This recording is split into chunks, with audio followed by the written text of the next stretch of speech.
to the Bad Beat Podcast. I'm your host, Robert Eisenstadt. Today we got a real treat. Nick Baumert with Custom Customs and CCI Powder Coating. Thank you for taking some time out of your busy-ass days, which I know are crazy. I'm still sweating from what I was just doing. Yeah, no, for sure. When you showed up, I could definitely tell that you just got off work. Well, the limo didn't pick me up on time, so... Look, dude, I got the AC temps to what you asked for. 74... Just one, please. You want to turn it down to 73? Well, I mean, what do you sleep at night? 72. 72? Yeah. It has to be between 73 and 71, or I'm just... it's disgusting. No one's getting any sleep. Can we change that to 72, she please? did. Okay. You okay, Princess? You ready to start now? Just because you like something, have a way of doing things. All right. I'm a princess. Anyways. Misogynistic, if you ask me, but... Oh, my God. So I wanted to bring you on here because I watched you go from literally picking up dead bodies to owning an amazing company. You've done some work for me, which was really awesome. And I think what drew me to you so much in the beginning was from the very beginning, you've always wanted to help me out. And I think the biggest time that you've ever helped me out in my life was when you actually picked up my father. That was obviously the hardest thing I went through in my life. And it was very comforting having you there, which you weren't even a funeral director at that time anymore, were you? Yeah. No, yeah, you were, because you held my father's service. Yeah. So I don't know if I ever thanked you for that before, but thank you. Oh, everything happened for a reason, and it was crazy. That's the entire reasoning behind this podcast, man. Just glad I was there. I mean, we wouldn't be on this show if that didn't happen. You know, I wouldn't own my business. You wouldn't be where you're at if you weren't a funeral director or went through those struggles of waking up at 2 a.m. because you had to go pick up some, deceased people. And what was that like? What, picking up dead bodies? Yeah. Well, it was awesome. Okay. It was. You're on that side of the do not cross tape. The CSI investigating sword, everyone's just watching it from the outside, but you're in there. So it was intriguing, you mean? Oh, yeah. Just the crazy stories, but it was yin and yang, just like life. The bad days were the worst days, and the good days were still bad days for everybody, but you just get to experience a whole new realm of what we live in. We're very spoiled here. We're very spoiled people here, I would say, in America. I think majority of the world has to deal with death in a whole nother way. And, you hear it on the news like, somebody died today?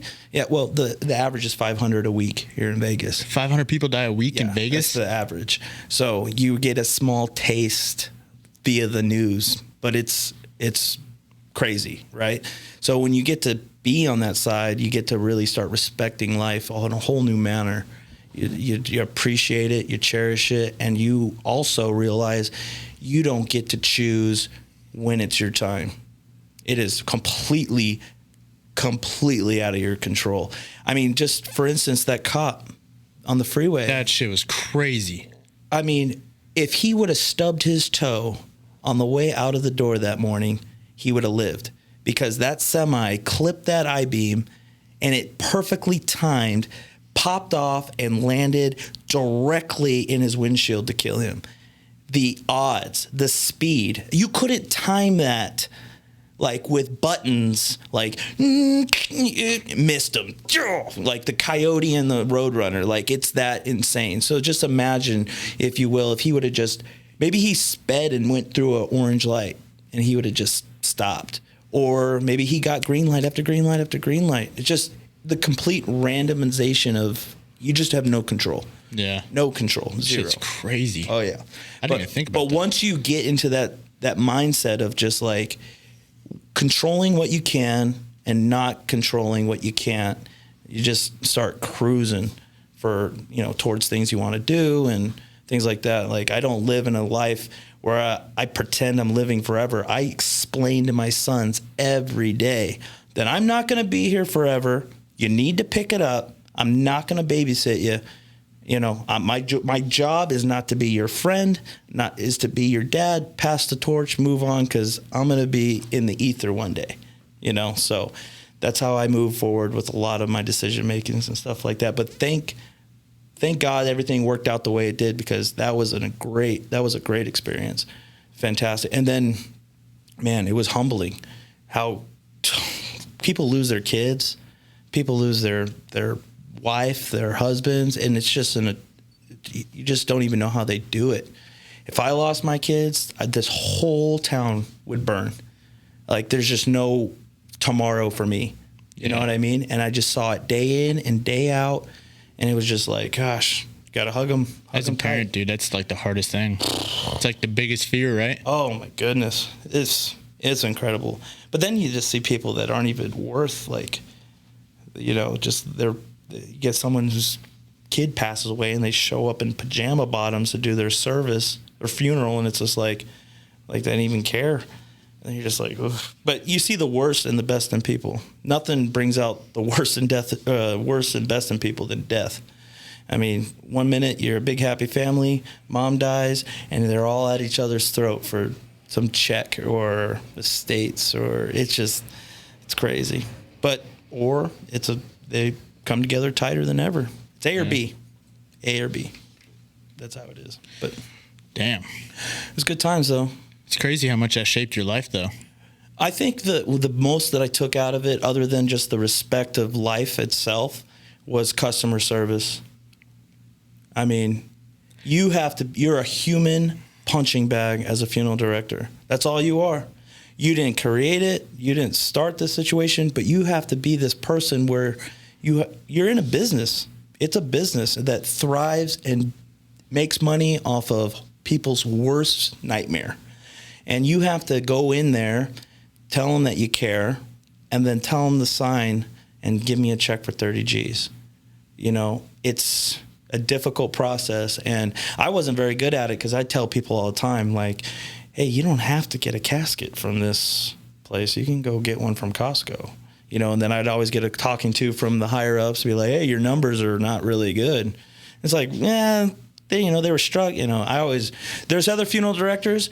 They are cutthroat salesmen. They can get it done. I don't know how they did it, but their numbers were just always at the top. And I just felt like hey, you don't have to get flowers through us. You can go get your own. I try to introduce as many things as the family wants to take on. I don't know if I think we had a few discussions when your dad passed, what you could do or what can be done here and there where you don't have to do this and that. And because realistically, like, your people are so in a state of, where am I? Yeah. Like 1 minute I'm like, hey, what are we going to have for dinner?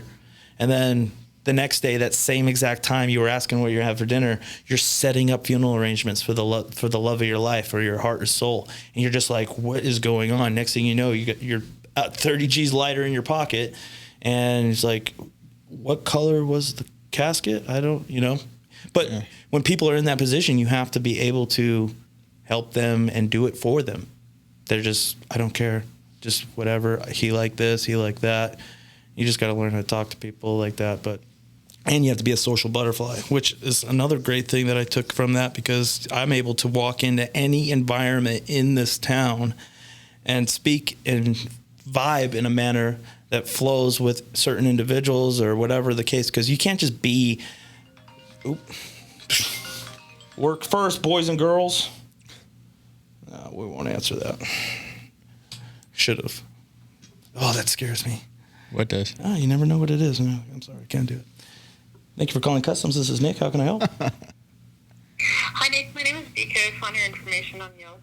I am looking for someone who can help us install some railings in our house in the interior. I think that's kind of what you do, right? Based on what I found on Yelp, it's a railing installation. Absolutely. Let's do this. Is this the 650 number that you're calling off of? Is that the best way to reach you? Mm-hmm. Yeah, that's my phone number. What's your first name? BK, like Bravo Kilo, 2 letters. Perfect. I am going to have my salesman, his name's Gary, he's going to call you back in the next few minutes and reach out and set up a time. Does that seem fair? Okay, yeah, that sounds good. Okay. Perfect. He'll call you in the next few minutes. Okay, great. Thank you so much. Yes, ma'am. Bye-bye. Okay, bye. Man, you fucking do it all. See, I told you, if I would have missed that call, I would have missed that job. That would have been dumb. What time you get to the shop in the morning? I like to get there around 5:30, something like that, and then I'll work until whenever it's time to go home. Which is usually? Average, probably 7 or 8. But yeah, but I'll definitely work until, sometimes I'll just keep going, because like there's no sense in it. Like, when am I going to go home and shower, lay my head down for an hour, wake back? It's so much harder to wake back up than just keep pushing through it. So, but at the coroner's office, like, for 5 years, I was working 150-hour work weeks. 12 after 12 after 12, back to back, bang, bang, bang, bang, bang, bang. And then, was that going out picking up the bodies? Yeah.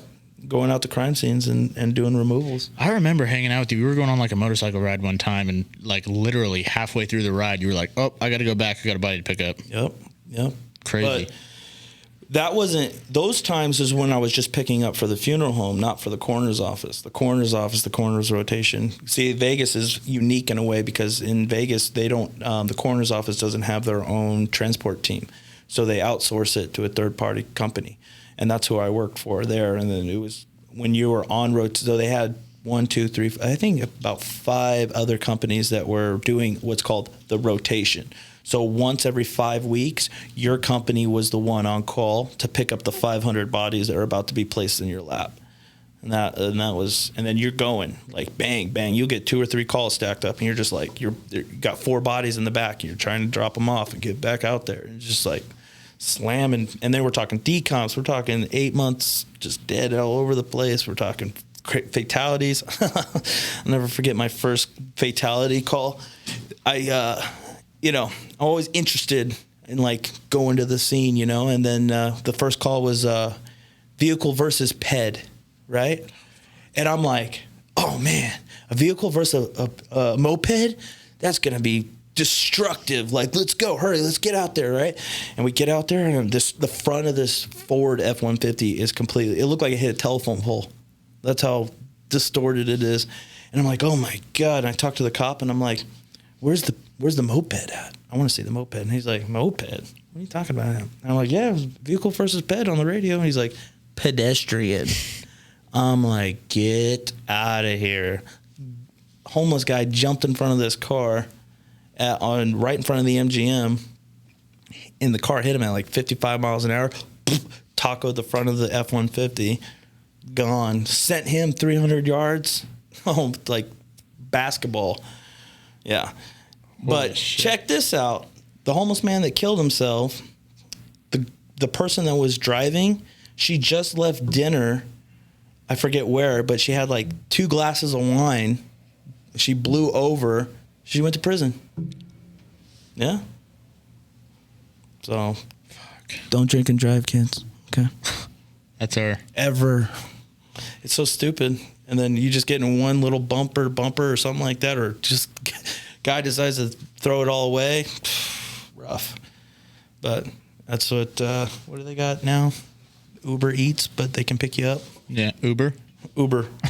I never Uber. I don't know. You just know what Uber Eats is? I definitely know what Uber Eats is. Probably one of their highest paying clients, yeah, huh? I'm totally, with my Uber driver, we're like this. Oh, you get the same guy? I've gotten the same guy like 3 or 4 times, so really? it's working out. Damn. And he rides dude, this guy's legit. He rides a Uniwheel, like those motorcycles, those electric Uniwheel motorcycles. Oh, little one wheels? Is it like the big bicycle tire that he stands on both sides? Yeah, but it's ridiculous. It goes like 50, 60 miles an hour. What? Yeah, it's crazy. He all dressed up like he's on a street bike, helmet, got a backpack cooler thing going, and he just leans forward, and no matter how fast or how far he leans forward, that thing just scoops him up. Yeah, it's tight. I mean, he probably makes more money by paying for gas. Hey, that thing's I was blown away when he first showed up. I put it on my TikTok when he pulled up. I was blown away, and then he just took off, and he was doing like 50 down the street. Yeah, he's like, I can get pulled over all the time for this thing. Like, wow. Jesus. Yeah, I want to get one. They're like, don't do it. Why? I had a one wheel. It was like pretty similar to that. The skateboard Yeah, thing? the skateboard one. It's like the big go-kart tire. Dude, I was being an idiot going like 25 miles an hour. And there's a problem with those things, dude. If you go too fast, it fucking shuts off. Oh. So I was going like 25 miles an hour and it just shut off, nosedived. And I was in like some old horse properties. So the asphalt was like super rugged. I had 3rd-degree road rash all up my back. I thought I broke my hip. God, it was horrible. What the worst way to tell that story? Like, God, what happened to you? You all right? And it's like, I was on my unicycle. Crashed at 35 miles an hour. It was total carnage. Dude, it sucked. No, I bet it did. No. It was horrible. I don't know if you were too young to remember, but I was on my 50. I was a long time ago, but I was like 20, 21 or something like that. I was on my 50. I was going as fast as I could, and the chain broke, knotted up in the rear end, and I hit my head straight on the asphalt, like, blah! I like spanked it, but I put my helmet on. I never ride my 50 with my helmet, ever. And I just happened to do it, and I, bam, started puking immediately. Yeah, I don't know if you remember that. My eye didn't dilate. It was this big. I was bleeding out of my ear. You were bleeding out of your ear? Yeah, I had blood coming out of my ear. My eye was like, one pupil was like, Shawnee Biggs, you remember him? Yeah. Yeah, he was the one. He was an EMT at the time. Yep. And he came over and he like checked me out. Then I became an EMT and I realized he didn't do anything. Everything happens for a reason, though, right? Thank God you put that helmet on. Dude, it was insane. You'd be dead. Dead. I hit my head so hard on that asphalt, like it broke the helmet. Did working for the coroner's office and picking up bodies ever influence you to stop doing certain things like that? If anything, it made me want to do it more. What? Yeah. I mean, you just don't have a choice. Like, I'm not going to live in this bubble where I'm going to be afraid of doing anything or making drastic decisions or risk or anything like that, because it's never your choice. You just live, make risks, take chances. You got one shot. That's it. You don't get to, you know what I mean? Once it's over, it's done. Yeah. So what are you waiting for? Why wouldn't you try? Who cares? It's all make believe. You know, money isn't real. You know, this is all. It's incredible how hard we work for this imaginary thing that they made tangible out of paper, and we're just slaving out there day in and day out to put more zeros behind our bank account number. And it's just like, you know, when you're out hunting or you're in the wilderness and you're just out there doing your thing, like it's all like, take a minute to go somewhere without expensive stuff and just stand there and just be like, God, you wouldn't even know civilization exists where this thing called money runs it all when you're out in the middle of nowhere. So I don't know where I was going with that, but I don't not care about doing dangerous things, but I'm not going to not try things that, you know. Yeah. You know what I mean? It didn't instill fear. And if anything, it, you know, made you want to try stuff more. Yeah, like, which is crazy to me. But I don't wear my seatbelt. You know, I'll be the first to admit I don't wear my seatbelt, and it just is what it is. It is what it is. Crazy. Which you would think after all the shit that you've seen. Yeah, but like I've seen a lot more. I've seen a lot more accidents that were just completely out of control, out of the hand, than I did stuff that could have been prevented. You know, like God, people being stupid. Yeah, I've seen way more stuff that just, it's hard to explain, but like that guy with the beam. Yeah. I'm sure he was buckled up, but the timing was just. If it's going to happen, it's going to happen. Yeah. But a lot of people will tell me that, if you had a seatbelt on, you got in a car accident, you'd live, you know. Yeah. I don't know. We're not in control, I can tell you that. So do you think you started your business because of, like, you just wanted to give something a shot? Did you ever hear about how I started my business? No, I mean, no. Would you guys like to hear how I started my business? I'm like, I think they would like to hear how you started your business. So I did a lot of, so let's back up quite a bit. Let's go back to 2008 when I was an iron worker. Then we all lost our jobs. Is that a train? That was AC. No, it's a plane. Oh, it was a plane? Yeah, don't worry about it. You should really, I don't like having my back to that door. Does anyone else say that before? No. Okay. So back in 2008, I was an iron worker, and the lights turned off. Economy wise, I mean, it was crazy. Like, that was it. So I was like, okay, what am I going to do? I need an economy proof job, So I said, I'm going to be an EMT. I'm going to go to school for that. And actually, the school is pretty close to here. And I became a basic, which means you can drive the ambulance and administer oxygen. And if the patient has medication, then you could administer their medication, but you don't administer. You just basically open it and hand it to them. It was boring. And then there's intermediate, which I became, and that's when you can do intravenous lines and you can intubate and things like that a little bit more. But the pay was junk. Horrible. Oh, my God. You're working for $15 an hour, and, like, it was just trash, right? Saving people's fucking lives. Well, you're glorified, but at the end of the day, you're not... It wasn't worth it. And the reason I stopped doing it is because a homeless guy spit in my face. Yeah, he was diabetic. I don't know if you know anything about diabetics or type 1 diabetes, but when they prick themselves and they check their monitors, check their blood sugar, there's a certain range they want to be in. I believe it was 80 to 120, something like that. Well, if it says high on your monitor, that means it's usually above 600 or 900, which means it's like way beyond, like, you're in trouble. And his said high. So he's bipolar. He's having a diabetic episode. We're trying to help him. And he had his insulin. And he spit in my face. The monster's coming back. He spit in my face. And it like right there, And I was like. Got on your lips? Yeah. Like right there. And I was just like, fuck this. Put a bag on him. And I walked off the job. Got him to the hospital. I checked him in. That was the end of it. I was done. So, but I was already working at the funeral home at the time. So I told them that I quit my full-time job, and then they brought me on full-time. But at the same time, I was always building stuff out of my garage, like little projects. I put an ad on Craigslist, like, yeah, do so whatever you want welding-wise. And then after 7 years of working at the funeral home, I got an opportunity to do a huge job. Well, at the time, a $30,000 job was like, I'm rich, we're done, put the red panties on, honey, we're made it. But this is before, and I'll tell you everything about being a contractor and a Nevada State contractor now. I didn't know nothing. I didn't know anything about being legit. I didn't know anything about being proper. I didn't know anything about, nothing. So, man, if I could just go back when all that happened, but I'm glad it did. But so I quit my job to do this job at the funeral director. Yeah. I quit, and once you kind of quit that kind of business, you kind of like can't get a job anywhere else, because nobody, it's a small club.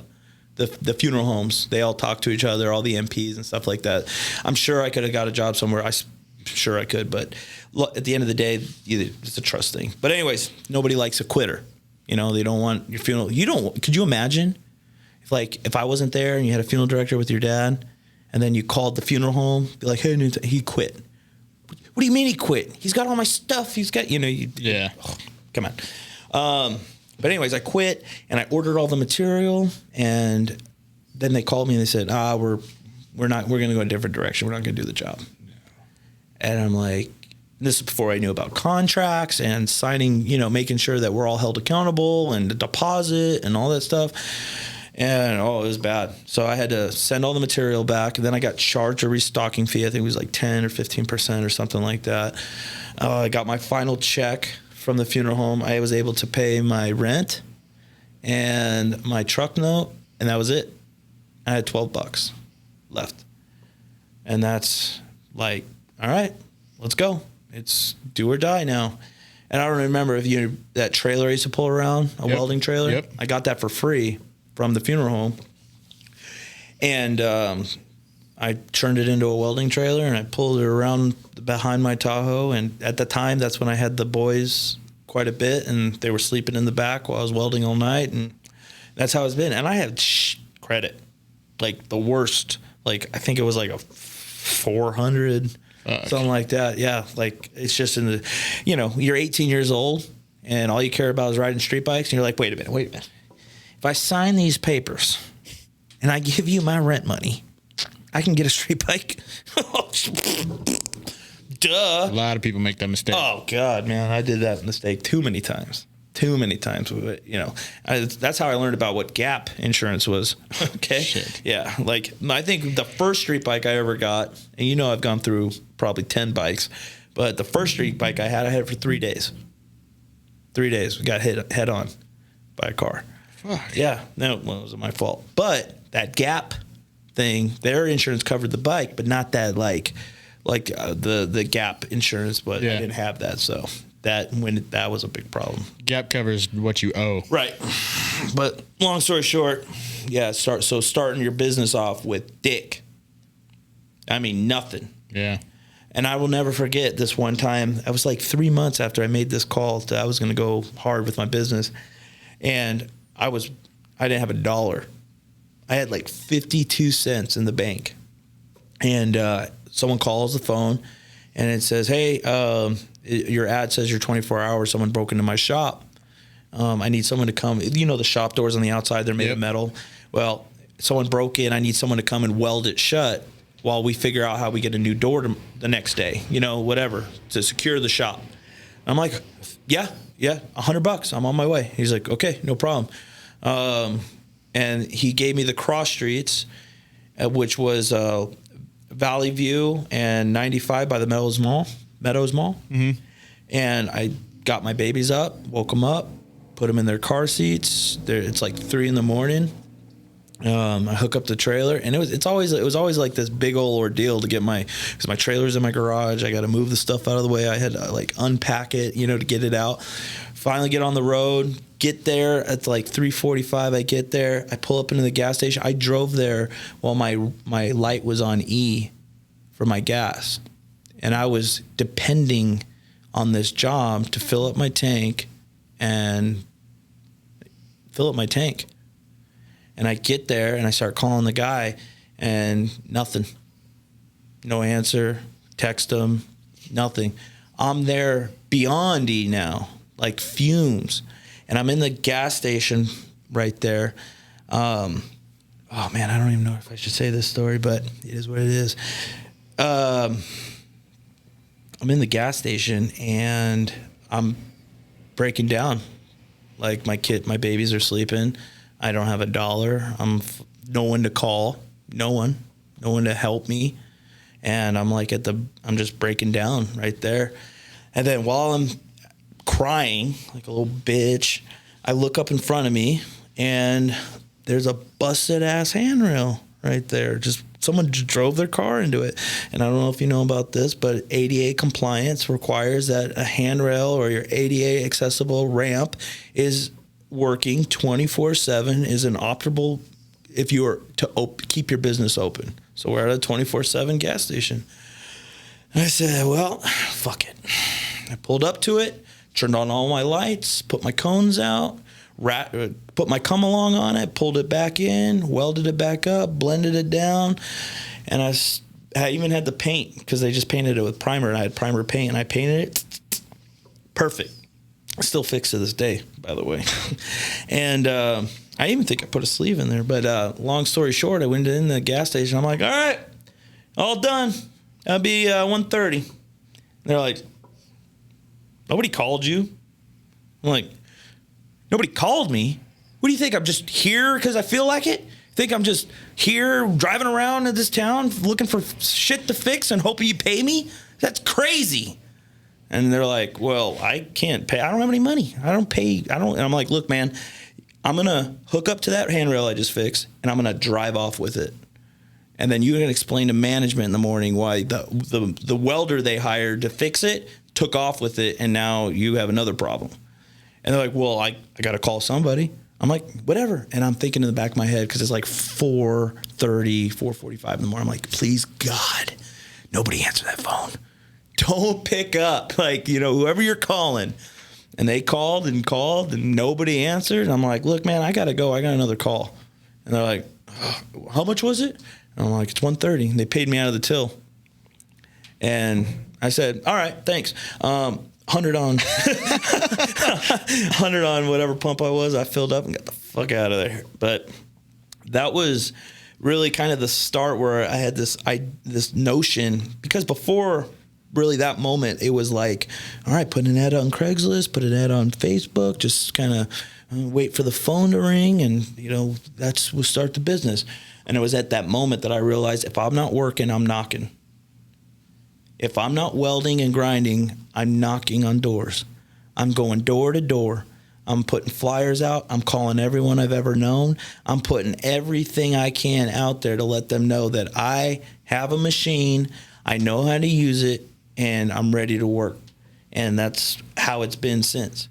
I literally, if I'm not working, I'm doing something productive in the right direction, unless it's spending time with the family. But even then, that's productive.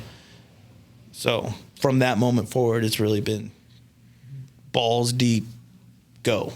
Damn. No matter how big, successful, I don't consider any of those things being a tally that I have. I always fear that I'm being lazy.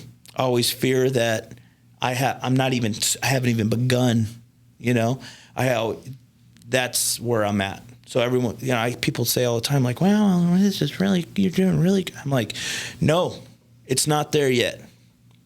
I'm not making $200 million a year.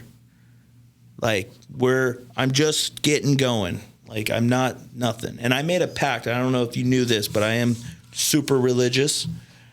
I'm super into God. I love, but I'm also, I know reality. Like, I'm on both sides. I feel like I understand how the world works, and I also believe in a higher power. But I did make a pact with God that I said, I will never spend $1 on myself until my business and my family are squared off. And I have kept that for, I think I've been going, 6 years? Give me chills. 6 years I've been going. I have not bought a damn thing for myself. Not a dirt bike, not a four-wheeler, nothing. Because I want to make sure that because I have a feeling that karma and yin and yang and God are all one and the same. And if I break that promise, it'll come crashing down like a house of cards. And I don't know if that was just my, let's make a deal. I'll work the hardest I could ever work as long as you help me along the way, and I won't be stupid. And then if I be stupid one time, it's like, hey, you told me. I was just sitting here. You told me you weren't going to be stupid. Yeah. So that's how I've been living, But did you get hard at times? No. I mean, beginning? Well, let's put it this way. My overhead's like $168,000 a month. Holy fuck. Okay. I could have bought whatever I wanted 10 times over, but I wouldn't have $250,000 worth of machinery. I wouldn't in my powder coat shop. I wouldn't have, I'm trying to set up all these different things where they blossom together and eventually take off on their own, but it takes time. It's not something that can happen overnight, especially in the field that I'm in. I'll tell you right now, metal and fabrication, if you want to go into a business that doesn't have a lot of overhead, don't go into welding and fabrication. Steel is ridiculous. You need steel, you need consumables, you need grinding discs, you need cutting wheels, you need safety equipment, you need gas, it's crazy. It's out of control how much money you have to spend to get a product built, And that's why it's always like, $130 an hour? It's like, I'm going to spend $105 an hour doing it. So it's not hurting me if I'm not going to do it. You know what I mean? So, but then the powder coat shop's going, and thank God I've been working really hard for the last 2 years doing that. And before I even opened it or decided to do it, I wanted to make sure I went around the country. I don't remember that. I was traveling a lot, and I was learning how all these other powder coat shops and these high moisture content places were doing their powder. I do remember you. And I was like, man, because in Vegas, powder coating, generally speaking, we don't worry about rain, moisture, things like that. We get rain, and it's once a year. How does San Francisco and Oakland and Tennessee, Murfreesboro, and all, Houston, Texas, how are they doing their powder coating? That's just because you can't open up a powder coat shop. You can't powder coat here in Vegas like we do or they do or the town does in those areas. You get a call back in a month. It's a completely different. Oh God, so that's the processes that I brought to my shop that I do here. I powder coat my stuff the way they do it. How did you? So you went to other shops? Oh yeah. How did you hit up those shops? Like, was it people that you already knew, or was it? I just Instagram, and I just followed, and I just see the amazing work that they were committing to, and I was just like, I want that level of perfection. I want that level of you come to me because you know, like our gate work. You know, we spend probably about twice as much time on our gate work than anybody else in town does. We're sanding everything to where your 10-month-old baby can be laying on it and rolling around and not getting a single cut, scratch, burr, nothing. It is immaculate. And we're spending that, and that's what people are paying for, plus the customer service. But I saw these shops that are doing that same type of effect. Like, God, that stuff, it's so simple. Their handrail is just so simple, but it's amazing. It's flawless. Just, you could look at it from a million different angles. And, you know, a lot of ironwork shops, and they'll take a photo of it from across the street, like, all done. And it's like, yeah, let's see it right here. You know, I want someone to walk up to my ironwork in town and be like, man, there ain't nothing I could talk about this. I cannot slaughter this in any way. This thing is immaculate. And that's what, I mean, the welds have to be, and if it's wrong, it gets thrown out. Not cut up to fix it, thrown out. It gets trashed. Really? 100%. Jeez. Yeah, if we go to an install and somehow the measurement, I mean, problems happen all the time, but if you go to an install and it don't fit and it's wrong, it's wrong. So are you doing all that quality control, or do you have other people doing quality control? Well, it's a team, man. It takes a village. I mean, but if we're not sure, we'll revisit it. It takes nothing to drive out a 15-minute to 30-minute drive to just double check a measurement, you know? And that's what I tell them all the time. We do not use the word assume. The second you assume is the second it's wrong. I promise you. You assume a color, you assume a size, you assume a number, a squiggly mark is a 2, not a 5. It's done. And we have a bunch of checks and balances and stuff like that. I don't know if you remember when I got my pilot's license. I remember the videos of you like flying and stuff. So I was on my way doing that until I failed my medical for my color blindness, and they wouldn't let me. They were like, "Oh, you can fly with a licensed pilot." Well, I can do that anyway. The whole point was to get my license and fly and do whatever I want with my family. So, but the way a pilot checks his aircraft and checks his equipment, checks his equipment is with a checklist. And I've incorporated that same checklist in my business. And we don't make a move an inch towards anything without following the checklist. And there's a bunch of checks and balances. Sometimes customers get upset that there's so many checks and balances. But I'd rather you be upset that we're double checking, triple checking, versus not checking at all, not caring at all, and just showing up. Be like, oh, we're here. Oh, okay. And I don't like the way that looks. But, you know, we don't have those problems. So how long is the process typically from like start to finish of like building a gate? Because I know you're booked out for fucking ever. Yeah, we're like 20, 25 weeks right now. Jesus. But it all depends on the detail of the iron. I mean, it could be something straightforward that takes a day to build. It could be something that takes weeks.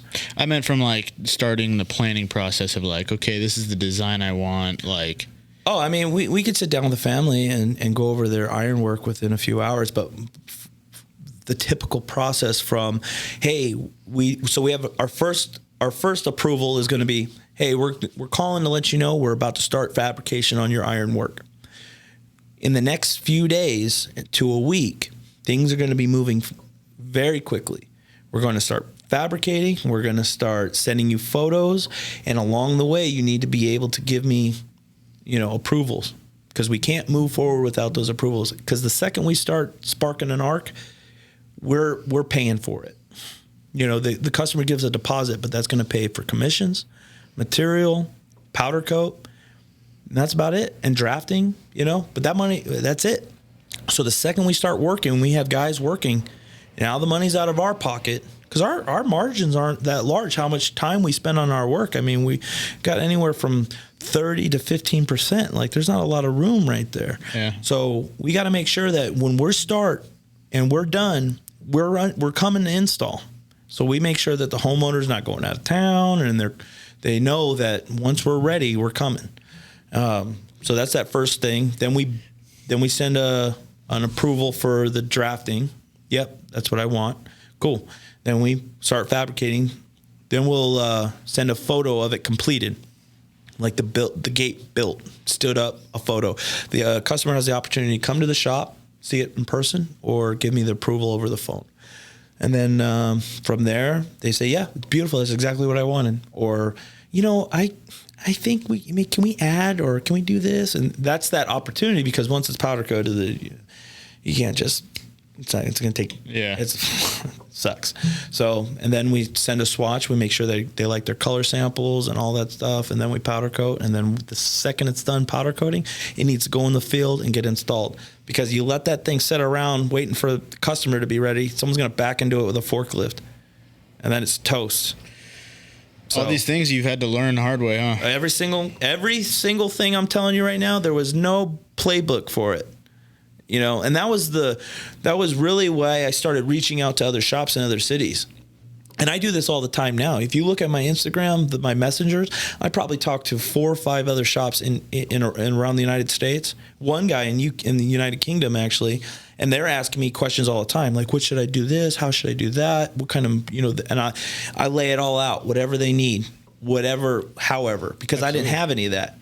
And you don't want to take advice from anyone here in this town, I promise you, because it's just malice.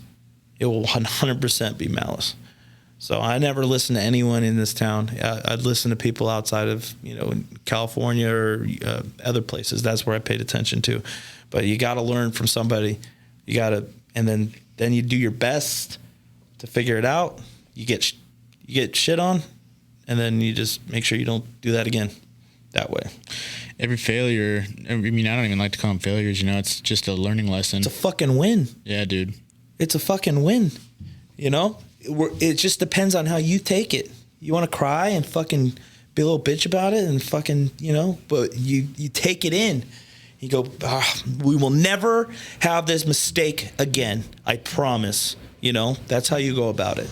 Absolutely. Oh, 100%. So, yeah, there's been quite a bit of instances like that. And I think one of the major ones is I had to stop doing this thing where, like, I was letting my friends kind of persuade me on how to do things and how to build things. And like, I'd have customers, and then I'd have friend customers. And friend customers are the worst when you just want to make them happy and you want to give them a good price and you want to keep that relationship. And then they're like, well, and then you tell them how you think you should do it. And they're like, no, do it this way. And you're like, oh man, I don't want to do it that way. And then you do it their way, and it's a fucking, and then it's, and then now we're here. Now we're in this box. And it's like, I told you that we should have done it this way, and I should have taken my time, and you should have gone on my wait list, and I should have done the steps. I skipped my steps. So I don't do that shit anymore. Yeah. Just flat out. I don't. I love my people. But there's a system. Get on my board. I probably have 4 or 5 close people on my board right now. I even have family on my board, and they've waited 20 weeks. I'm not skipping. There's a system, because the second I get involved or get out of my way and do, it goes to shit. Stick to the program. Which I've seen your board. Yeah. And your board you got from the funeral home. Yeah. The idea. Yeah. The concept of where we're at, what we're doing, who we're working on, and that process. Yeah. I took a lot from everything. I mean, there's every experience that I've tripped over has somehow made it and incorporated into the business. And when you think about that from like the larger perspective, you can really take somebody's life at where they're at now and almost kind of judge where they've been, because everybody at what point they're in their life, all that directive has been from where they were previously, right? You know what I mean? Like, for me, I travel like crazy. I never got to travel, and you might not agree with that because, you're diehard. You made that oath with God, like I'm not. Well, let's spending let's $1 let's on my clear fucking something family. up. I don't go on vacation because I don't want to. I go because it will all unravel. What do you mean? Something about my phone being off, there will be a customer upset about something at that exact moment. Oh yeah. I can't tell you. The last time I took off, I went to Sharkathon in October, where I actually took time out of the week to fish sharks for that competition. And the second I touched down, I had a customer complaining about something that they wanted to like back out of the deal. I don't know what it was, but it's just like how ironic, and it just makes me sick in my stomach for either my phone to be off or me not to be able to take that call like just now. You know, like if I would have just let that go and focused in on this and just said, yeah, whatever. Who knows what that is? Who knows what that will turn into? And that's what makes me nervous 24/7. Like, what opportunity am I missing by doing something for me or going out of town or something like that? I'm like, God, it just makes me sick of the things that I think that I could be missing out on. You know, I can't explain it. Yeah, no, I understand where you're coming from. I just think it's all about perspective. But plus, what we do is art. You know, it's you can't not everyone can do what we do. It's not something that is taught. You have to have the talent. Yeah, but you have guys. I have guys. I have fantastic fabricators. I have fantastic guys in the powder coat shop. But there's just things that require 25 years of experience, you know, and it happens all the time. I get guys in the field all the time. They call me and they're just like, I don't know. And I'm like, I'm there. And I get there and I'm like, I'm out of here. And they're like, oh, you know, it happens all the time. But if I wouldn't have been there to do that, you know, they would have been like, you know, and Don't do that. But my point being, it makes me nervous to one day. But also think about this, to have a guy like me, because that's what I need. I need a guy like me to oversee every aspect of everything. But I need a guy who can run CNC plasma cutting operations and CAD. I need a guy who can powder coat. I need a guy who understands fabrication in the ironwork world. I need a guy who can build roll cages and arc weld and TIG weld. It's not going to happen. It's not going to happen. I would literally have to hire 5 separate individuals at $100K a pop to oversee those operations. That's incredible. That's the reality. So for the meantime, I will just work like a dog and get things going. Until when, though? Until it's just physically either unable. I don't think I could ever step away. My dad drove himself to chemo and then back to work. Like, that's just the mentality. Excuse me, the mentality I have. I'm not saying step away, but at what point can you stop scaling your business because you're spread so thin because you are bouncing around from CNC to powder coat? Oh, if you did, you should shadow me for a day. Oh no, You'd be blown away at how many, like, what do you mean you were just here, now you're in Pahrump, and now you're back here, and now you're powder coating, and then what is this you're cutting, and you're welding, and now you're burning wood? What the fuck is going on? I don't know if I love that. Yeah. Man, I absolutely love the chaos that it starts at 6 a.m. to the second that the clock is over. It's fulfilling. It's intense. It's just, you're just going. You're just bam, bam, bam, bam, bam, bam, nonstop. Like, you can't, and then there's like a customer at the back, and there's a customer in the front, a customer on the phone, and it's just like, and the next thing you know, I can't even believe it's already August. We just had Christmas. Did we not just have Christmas? I mean, 8 months ago, yeah. What the fuck is going on? This year is just like blowing by, but that's because we just, every day is something. And then if I want to take the kids out or the family out, like, literally we're like, okay, bam, bam, bam, work, stop, go to sleep, wake up 3 a.m, we'll go to Disneyland, spend the whole day at the park till midnight. I drive home. We go back to bed. I wake up Sunday morning. Hold the fuck on. You wake up at 3 in the morning. Yeah. Drive out to California. Yeah. Go to Disneyland all day. All day till midnight. And then drive home? And then drive home. 100%. That's got to be dangerous. dangerous. I just had the best time at Disneyland. I'm a Disney dad. Or not that type of Disney dad, but I'm diehard. What's that page called? Dilfs of Disney. Dilfs, is it Dilfs of Disney? Yeah. I love Disneyland. I don't know what it is. Just the nostalgia, coming back to being just free, and then just bringing that to my kids. I slaughter Disneyland. I think we do. I'm pretty sure we do every ride. I'm pretty sure. I mean, damn near. Oh my God, the new Star Wars ride. It's crazy. They did an amazing job. But I mean, the thing opened up and all the stormtroopers, and you're just like, they didn't waste $1. Yeah. They spent it on everything they needed to be to make you feel like you're on wherever the hell you're at, because I'm not at Disneyland anymore.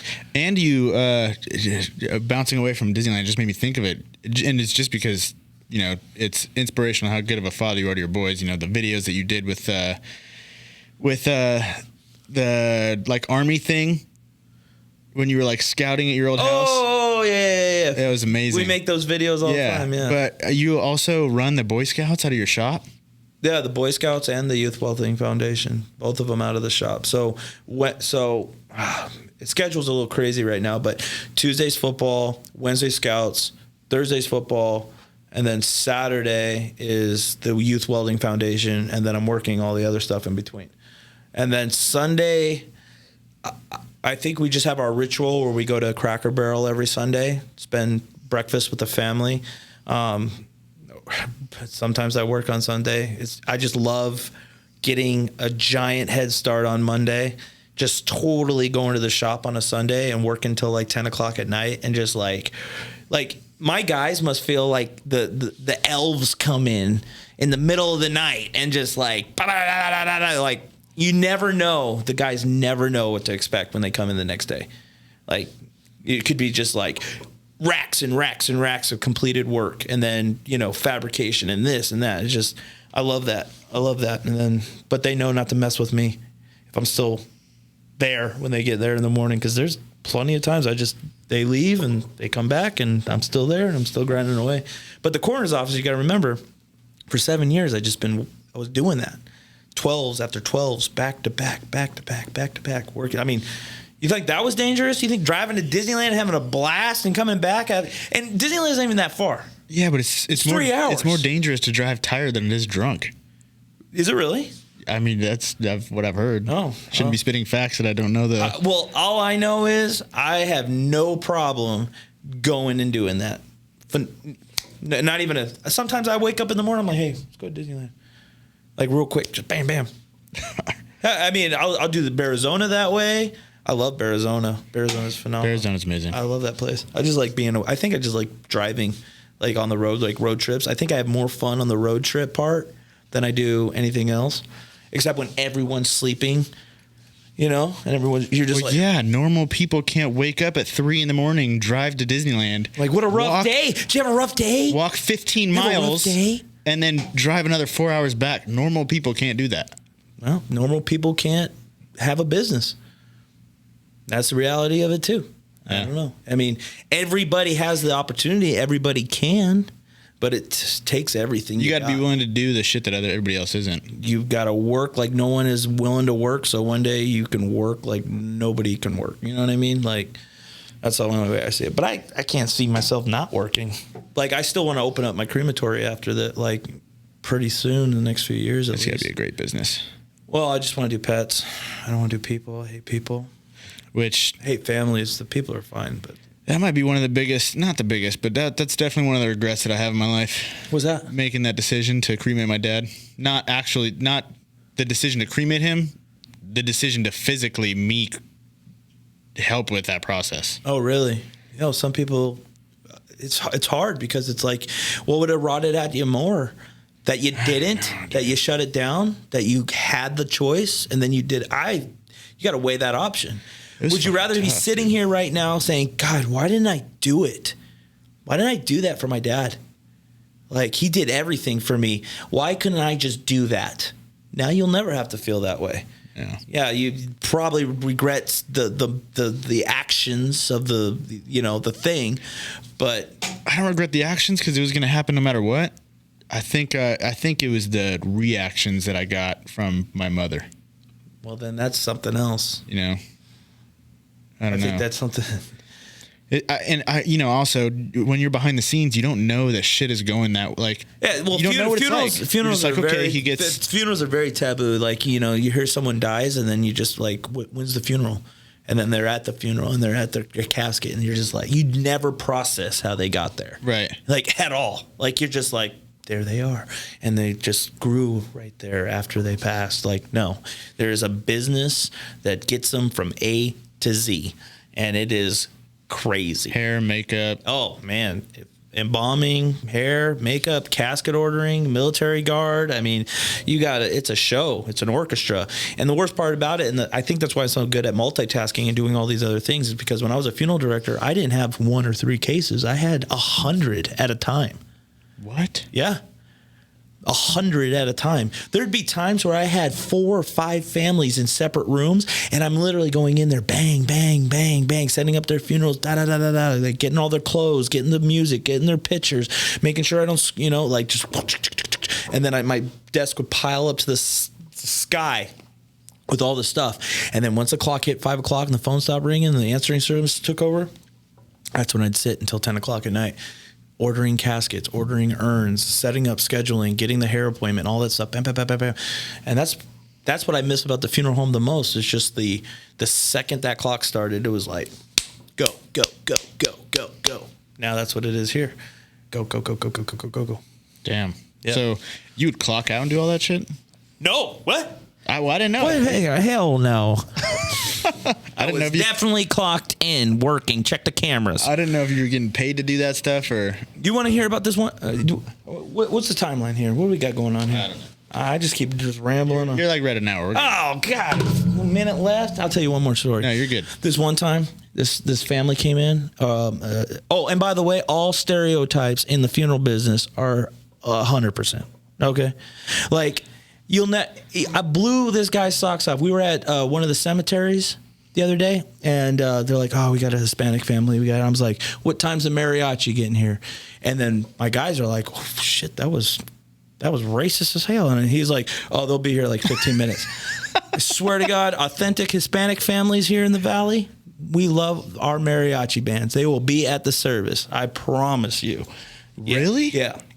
Oh, Hispanics, cash every time. Every time there's a service, cash. Bam. Every time. The Ethiopian community, they have this cool system where if somebody dies, like an Ethiopian, the whole community comes in. We don't even charge for the service. We don't ask for the money until after the service, because at the service everyone brings $100. Every single person that shows up to that service puts $100 in the jar, sometimes more. What? And then the family divvies it up, pays the funeral home, because they got to send them back to Ethiopia. That was another thing. I used to send people all over this. Every plane you hear probably has a body on it. What? Yeah, 100%. 100%. We probably had 4 or 5 ship outs a day. So like when we go and jump on a commercial flight, there's 100%. 100%. What? There's probably like 20 at the airport right now waiting for their ride. Easy. And we're talking Ethiopia, because people come here, Las Vegas, and they die here. drugs. Or... Well, whoa. Jump right to the negative. Sometimes people have heart attacks. It's okay. But you got to send them home. So that's the worst, too. Just be lucky that your old man passed here and not in some other bullshit state. You got to pay 2 funeral homes, one to get them prepared and then fly him back, and then another one to receive them. It's the worst. But the Ethiopian community, they pay for everything. Totally. Like, it's crazy. And then whatever money's left over goes directly to the family. So they'll get like 3 or 4 or 5, and the whole service is paid for. You don't have to worry about it. Damn. Yeah, it's a tight-knit group here in Vegas. That's pretty awesome. It is pretty cool. Well, it definitely sounds like you've learned a lot, and you've grown into an amazing father, business owner. I look up to you, man. If you wanted to give advice to somebody that's trying to start their business, or maybe leave their day job to start their business, what's the one piece of advice you'd give them? Oh man, God, there's so much information but to put it into one word or one sentence is next to impossible. But other than There's no right time. You know, if I can do it with shit credit, no loan, no money backer, no nothing, and just $12 and just the absolute slaughter drive to just go and get the job done, pay the bills, keep going, bam, bam, bam, bam, and then just totally dedicate my success to my business and not to yourself. Because one day, you know, it'll become, anyone can really do it. And I hate when people say, "Oh, I can't do, I don't have enough money." It's like, just start small. Just work out of your garage. You don't have to go slaughter your job right now. Just do what you do, and then next thing you know, just keep going. But don't be afraid to put yourself out there. Don't be afraid. I don't give a fuck what anyone thinks about me ever. I've never been that way. I drive around in a giant bumblebee. I don't care if I look cool. I don't care. I don't need the newest, the bestest, the awesomest thing ever in the world. No, I need my business to be busier than ever and me to wake up the next morning to go run it. And that's all I care about. And, you know, honestly, if I could give anybody some advice, keep your family tight. Keep the family tight. I'm talking, I don't know if you have kids or, you know, if people have kids or they don't, but that's where it's important. You know, when my business started taking off, or not taking off, but when it really started coming together is when I got married. I mean, my wife, if it wasn't for her, I wouldn't be able, all this work we talk about. Hello, I got 4 kids. You know, who's taking care of them? My wife. I'm in there, you know, I'm the dad. I'm not dad, but you got to keep your family tight. I love being around my kids. They're my friends. They're my buddies. You know, we're all hanging out. We're having a good time. I play on when they go over to their moms and we play on Xbox together. Like, you know, I keep it as tight as possible. They know I'm not their friend. I'm always dad first, but I could care less. I love being around my family. That's the best. So if I had to give any advice, there's no right time. Start small. You don't need $1 million. It's nice, I'm sure. I wouldn't know, but I'm sure it'd be nice. But, you know, just go, start small, love your family, and always do what you say you're going to do. Always do what you say you're going to do. If you tell your customer you're going to be there Tuesday, you better fucking be there Tuesday. And in the second that you have to give them some bullshit because your third-party person fucked you over, you better make sure that all those ducks are in a row before you start promising anybody you'll be anywhere. That's why I have my own powder coat shop. That's the only reason. It has nothing to do about money. Had everything to do with control of lead time. Had everything to, I would spend money to control my lead time. Now I know. Guess what?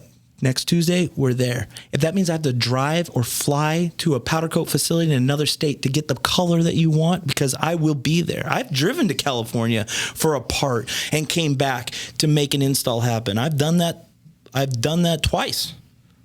I will never. The glass company, they said, it missed the truck. It won't be here until next Thursday. I said, where's the place at? And they're like, this is Santa Monica. I said, click. Drove straight there, sat outside until they opened up, and I told them that I was from that company to pick up my glass. And they're like, oh, okay, well, they just put the order in yesterday. Oh, well, no wonder it didn't make the truck.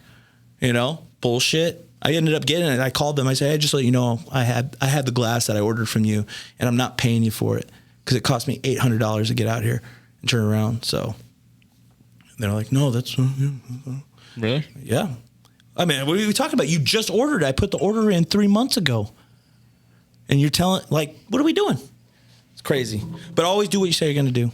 Your customers will love you for that. And if something's wrong, fix it. You know, you'd much rather just take a small loss than this person run around and tell everyone in the history of mankind. I have a 5-star record. Because if there's something wrong, I eat it and fix it, period. I don't bullshit anyone. I don't give them the fucking runaround. That's the contractor. Oh, yeah, well, no. Yeah, okay. But the customer's not always right. But they have a point. And you just got to be able to take yourself out of your little situation, put yourself in their shoes, see their point, and do what you can. I've made the worst, nastiest people good customers. But anyways, well, that's all the time we have, folks. Thank you for stopping by this hour of the ladies, man. I'm married. Hey, you got an iPhone? Dude. Yeah, I do. Let me see it real quick. Uh-oh. No, let me see it. Let me see it. You got one for the plug, one for the work, or what? Yeah. Bam, look at that. What is that? That's my wedding ring, baby. That's my business card. You got to be joking me. I'm not even messing around. Not even a little You bit. turned your wedding ring into a business card. You got to make it. You got to make it worth it. You know what I mean? I said, I'm not marrying you, babe. No matter how many times you ask, unless somehow it affects my business well. Yeah, no, I'm just kidding. You know, I'm getting married. I found it. It was pretty tight. Yeah, I'm getting married in 20 days. 24 days. 23 That's days. weird. I must. I gotta check my mailbox for my wedding invitation. Get the fuck out of here. I gotta go. I am gonna. Get the fuck out of here. I missed mine for yours. What? It was COVID, and I'm only allowed to have 20 people. I was only allowed to have 20 people. Is COVID around still? Is that a thing? Yeah. Oh, it is? One of my employees got it right now. Oh. Is he okay? Yeah. I know he is. Because it's not a big deal. All right. Well, I appreciate you coming out, man. I hope you guys enjoyed the podcast. Make sure you like and subscribe, and we'll see you next time. Peace.